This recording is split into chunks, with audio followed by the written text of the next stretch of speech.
పవన్ కళ్యాణ్ గారు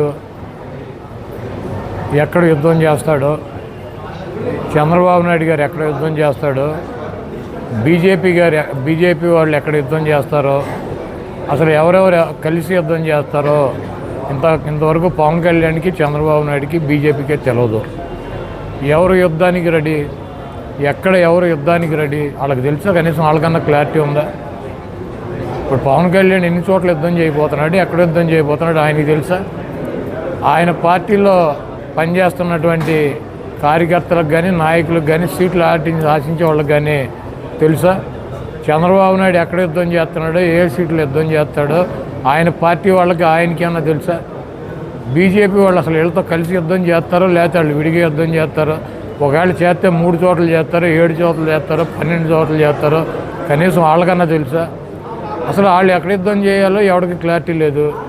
వాళ్ళంతా కూడా తెలుగుదేశం పార్టీలో ఉన్నటువంటి కేడరు, జనసేనలో పార్టీలో ఉన్నటువంటి కేడరు. ఇది అయ్యేటువంటి పని కాదు. ఓ పక్కన జగన్మోహన్ రెడ్డి గారు సిద్ధం అని చెప్పి దూసుకెళ్తున్నాడు.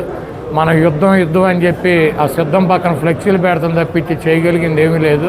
ఎక్కడ ఎవరికి సీట్లు ఇస్తారు, ఎక్కడ ఎవరు పోటీ చేస్తారు అన్నదే వాళ్ళకే క్లారిటీ లేదు. ముందు వాళ్ళ క్లారిటీ తెచ్చుకున్నాక వాళ్ళు సిద్ధమేనా, సయ్యా, యుద్ధమా, ఎవరితో కలిసి ఎవరి మీద యుద్ధం చేస్తారు. కొన్ని ఫ్లెక్సీ పక్కన ఫ్లెక్సీ పెడితే యుద్ధం కాదు, సిద్ధం కాదు. అది కామెడీ పోస్ట్ అవుద్ది.